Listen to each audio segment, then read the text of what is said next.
Mari kita ulangi untuk bagian samping dan belakang. Bagian samping yang belakang adalah tipis tebal, tinggi rendah, kemudian proses pengerjaan. Kita ulangi lagi. Untuk urusan dengan tipis tebal, kita ada istilah namanya flat, 0. Sepatu yang kita pakai adalah 0, 1 dan 1. Kemudian taper atau tipis-tipis, sepatu yang kita pakai adalah 1 dan 2. Kemudian klasik, sedang, sepatu yang kita pakai adalah 2, 3 dan 4. Kemudian ada istilah long trim atau panjang. Ini bisa dengan teknik gunting atau overcomb. Oke, flat 0 dan 1. 0 dan 1 berarti kita area pengerjaannya menggunakan ukuran ini, 0 dan 1. Otomatis ukuran ini kepakai semua. Tadi sudah kita bahas bahwa yang namanya pengerjaan samping itu dibagi menjadi 3 layer. Jadi nanti layer atas itu ini ketika kita mengerjakan flat, kemudian layer bawah ini, kemudian untuk menghilangkan garis adalah ini, kemudian dipadukan dengan ukuran ini. Jadi layer atas, layer bawah, kemudian hilangi garis dipadukan dengan ukuran di atasnya. Ini layer tengah adalah 2 perpaduan ukuran. Tuh, itu untuk flat. Kemudian untuk taper adalah 1 dan 2. Berarti untuk taper ini yang dipakai ukurannya. Jadi satu sisi ini tidak terus 0 sampai 4 dipakai semua. Tapi ketika customer itu minta 0, otomatis yang dipakai adalah 0 sampai 1. Minta taper atau tipis-tipis 1 sampai 2. Kita tidak perlu ukuran yang lain. Kemudian untuk klasik atau sedang, area yang dipakai adalah ini. Kemudian apakah dipakai semua? Tidak perlu. Jadi bisa 2 dengan 3, jadi sampai sini, atau 3 dengan 4, atau 2 dengan 4. Apakah bisa? Bisa, karena kalau sedang semakin panjang rambut itu selisih agak banyak, itu tidak masalah. Jadi gradasinya masih nyambung. Namun semakin habis atau semakin tipis itu selisih sedikit saja itu kelihatan. Jadi harus selisih gradasi atau ukuran layernya hanya berada di open close seperti itu. Jadi ini pembagian ukurannya. Kemudian untuk tinggi rendahnya sudah kita bahas tadi beserta contohnya, the low, mid, high. Kemudian proses pengerjaannya seperti ini. Kemudian kita memberikan contoh kasus yang lain. Tadi sudah high side. Misalnya untuk sekarang untuk tipis tebalnya kita tipis-tipis atau taper, jadi tidak 0. Oke, tipis tebalnya kita tipis-tipis atau taper. Oke. Kemudian untuk tinggi rendahnya, misalnya customer minta mid atau hanya sebatas 3 point, tidak terlalu tinggi. Berarti di sini adalah mid.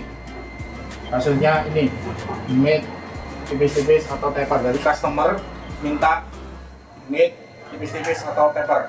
Kemudian catatan juga, ini flat, taper, klasik, long trim, kemudian low, mid, high itu adalah istilah barber. Bukan setiap customer itu tahu. Tidak semua customer itu tahu.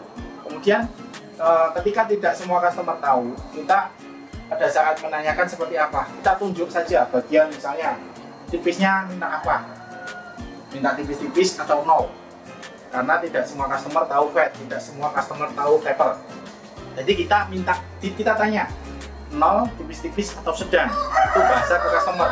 Tapi kita juga sebagai customer atau barberman harus tahu istilah itu. Kemudian masalah tinggi rendahnya, kita juga tidak menanyakan customer tanya low, mid, nopo, high atau high. Customer tidak semuanya tahu, kecuali kalau dia juga seorang barberman dan tahu soal ini. Jadi yang kita tanyakan tingginya seberapa, kita tunjuk bagian V-point saja. Kita tunjuk tingginya mau seberapa Pak, tingginya mau seberapa. Misalnya kita tunjuk V-point segitu saja, oh berarti kita tahu, oh berarti di mid. Atau jangan tinggi-tinggi mas, agak turun, oh berarti low. Atau dia bilang lebih naik mas, oh berarti high. Itu ketika kita berkomunikasi dengan customer. Jadi catatan untuk istilah-istilah ini itu istilah kita, bukan istilah ke customer. Untuk bagian samping itu kita dibagi menjadi 3 layer.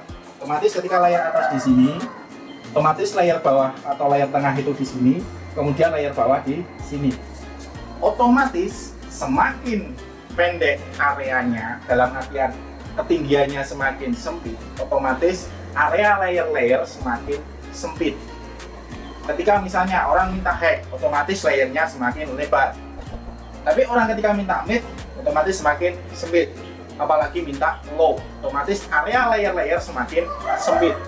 Tuh, kembali lagi ke sini. Jadi minta mid, oke, nanti layer atas berarti segini, karena mid adalah di tempat T-point. Kemudian selanjutnya adalah untuk ketipis tebalnya adalah tipis atau taper, tipis-tipis. Kembali lagi ke sini, untuk tipis-tipis sepatu yang dipakai adalah 1 dan 2. Dari sepatu itu, otomatis kalau layer atas, otomatis juga ukuran yang paling panjang. Nah, jadi untuk layer atas, ketika dia minta tipis-tipis, ukuran paling panjang adalah kita areanya segini. Ukuran paling panjang adalah 2 open. Oke, kita buat 2 open di layer atas, di mid 2 open. Ketika layer atas sudah selesai, proses selanjutnya adalah layer bawah. Ini tadi dibagi menjadi 3 layer. Oke, kita buat layer bawah dengan ukuran berapa? Kita lihat dari sepatu 1 dan 2, kita buat tipis-tipis atau taper. Dari sepatu 1 dan 2, layer yang paling bawah adalah 1 close. Ini layer bawah. Otomatis kita buat layer bawah sendiri adalah 1 close. Oke, catatan untuk layer bawah. Layer ini, garis ini selalu dibuat terlihat atau benar-benar jelas. Untuk yang layer atas itu usahakan dibuat gradasi, karena apa? Nanti ketika kita terlalu terlihat garisnya, itu kita pengaruhnya nanti pengerjaan overcomb-nya terlalu lama. Jadi untuk yang layer atas gradasi, walaupun tetap kelihatan garisnya. Kemudian tapi untuk layer bawah harus jelas, benar-benar jelas. Lanjut. Proses pengerjaan. Ketika layer bawah sudah selesai, kita kemudian layer tengah. Catatan layer tengah. Fokus menghilangkan garis. Otomatis kita hilangkan garis layer yang bawah sendiri tadi. Pakai ukuran apa? Di atasnya ukuran ini, ukuran 1 close. Berarti menghilangkan garis memakai ukuran 1 open. Kemudian kita hilangkan garis pakai ukuran 1 open, fokus menghilangkan garis. Apabila di bagian layer tengah ini masih kurang halus, bisa dipadukan dengan ukuran 2 close. Jadi tengah ini perpaduan. Proses pengerjaannya layer atas, kemudian layer bawah, menghilangkan garis, dipadukan dengan 2 close. Seperti itu. Kemudian proses selanjutnya adalah overcomb, yaitu di atasnya layer atas sendiri, tanpa membuat layer lagi, hanya merapikan yang belum ke clipper. Untuk proses setelah overcomb, selanjutnya adalah line up. Line up itu mempertegas garis tepi. Itu line up. Kalau di line up jelas garis tepinya dipertegas. Namun apabila dia tidak di line up atau tidak dipertegas, itu kita shave down atau kita rapikan. Kemudian proses perapiannya seperti apa? Kita menggunakan ukuran di bawahnya layer bawah sendiri. Ketika kasus ini adalah 1 close, otomatis untuk shave down-nya atau merapikan pakai 0 open. Oke, seperti itu. Nah, kemudian kalau misalnya tadi minta klasik atau minta fade, itu ketika tidak mau digaris ya di bawahnya layer, ukuran layer itu. Misalnya 0, bawahnya 0 close, apakah bisa di bawahnya lagi? Nah, kalau kita tidak punya trimmer, yaitu trimmer itu ukuran di bawahnya 0, itu kita bisa pakai 0 itu sendiri, kita rapikan kemudian tanpa membuat garis. Kalau punya trimmer, pakai trimmer bisa. Kemudian kalau taper pakai di bawahnya 1 close berarti 0 open. Seperti itu. Kemudian kita ulangi lagi, untuk proses pengerjaan adalah layer atas, kita buat layer atas. Kemudian catatan juga kita buat layer atas, kanan, kiri, belakang. Kenapa? Karena kita menghindari kejadian untuk bagian belakang terlalu tinggi. Jadi kanan kiri dulu, ada patokannya kanan kiri, baru kita kerjakan bagian belakang, otomatis kanan kiri sudah terlihat, tinggal disatukan. Itu. Kemudian setelah layer atas, kemudian layer bawah sama, kanan kiri belakang atau kiri kanan belakang, kita kerjakan dengan garis layer bawah yang kelihatan. Kemudian selanjutnya adalah layer tengah, fokus menghilangkan garis. Untuk fokus menghilangkan garis, boleh kita lanjut dari samping langsung belakang, karena apa? Kita sudah ada garis patokannya, sudah ada garis yang kita hapus. Seperti itu. Kemudian lanjut, setelah garisnya sudah selesai, kita padukan dengan ukuran yang di layer tengah itu.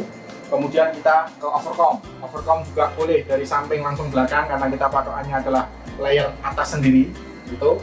Kemudian kita line up boleh samping langsung belakang. Yang tidak boleh samping-samping, ibaratnya samping langsung belakang adalah layer atas dan layer bawah, karena kita menghindari hal-hal yang tidak diinginkan ketika kita proses belajar.